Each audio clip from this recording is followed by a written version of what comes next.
let's go ahead and let's go to these last two slides. Now, I hope you watched the video that I made yesterday, because when I finished fourth period yesterday, I continued recording and I finished up talking about this, the Compromise of 1877. Just a few points to make sure you guys know what you need to know here. Remember, oftentimes Republicans are given a hard time by historians today who sort of point a finger like, you failed, you wussed out. Because you wanted a president, you were willing to sell out black people in the South. And that is the way it's often portrayed. You know, Mr. D doesn't like that kind of judging from the future. I don't want to be judged from the future. But they did, to a certain extent, leave African Americans very, very vulnerable with this. Because basically, part of the deal to get Democrats to accept Hayes and to not interrupt the electoral certification and the swearing in of Hayes as the president. You guys remember how disputed this election was, y'all? Remember how we had arguments about Florida, Louisiana, South Carolina, and Oregon. This was basically to settle them, to keep them happy. They agreed to remove the last Union soldiers in South Carolina, where the Civil War started, and Louisiana, which of course had the biggest southern city of New Orleans. Also, they demanded that there be a Democrat in President Hayes' cabinet. Remember, he's a Republican, so they wanted a voice in his cabinet.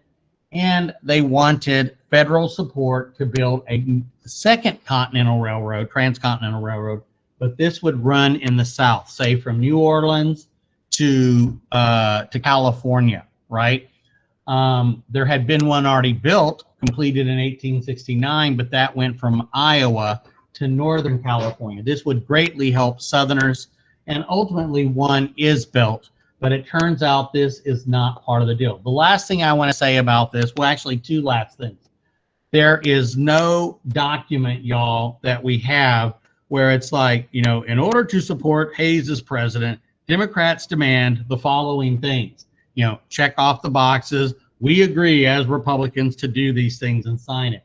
There isn't like a contract. This was sort of like an oral agreement, but almost all historians agree this is what happened that finally ended the deadlock after the 1876 election. The other thing I want to mention, and I said this in the lesson yesterday, is that this is one of the few things that the majority of historians, if you were to poll them and say, hey, y'all, when does Reconstruction end? They will say March 1877 with the Compromise of 1877, because that basically means Republicans have given up. They've abandoned the South as far as trying to change it, trying to protect African Americans and that.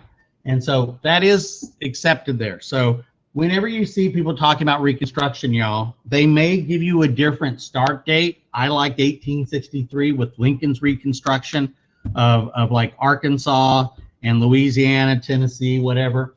And they will give you an end date, though, always of 1877. In fact, y'all, a lot of U.S. history courses used to be U.S. history from blank to 1877. And then the second semester was 1877 on. That's how we used to end it. Okay. Now, all of this, y'all, was settled just 3 days before the inauguration. Now, when I used to teach this, I'd like, man, that had to be crazy. You know, people arguing over the president, who's going to be president, was the election legit or not, all the way up to almost the time the guy becomes president. Man, that had to be crazy. Well, then, of course, we got 2020. And 2020, y'all, has basically made everything that I thought crazy become basically, no, that we've done that. That happened this year again, too. Everything we thought was weird before in history, y'all, has actually happened in 2020. So there you go. There's no more cray-cray anymore in history because it happened all this year or last year. Okay, so there you go. All right, so now we go to the new stuff. And this is where I'm going to talk about for the next two, because these are so incredibly important, y'all. Now, you guys remember that in 1875, or I hope you remember, we had passed what would turn out to be the last civil rights bill for about 60 or 70 years. basically it made it illegal to deny equal protection to African Americans or anybody, for that matter, in a public conveyance. In other words, public transportation like a streetcar, or in public places like restaurants, hotels, whatever, theaters. All right, well, that was on the books. But as I told you yesterday, it was not very much enforced. So it was pretty much useless. Now, as it says here, and this is sort of the common belief, to purchase peace, to get, Republicans and Democrats to come together and accept Hayes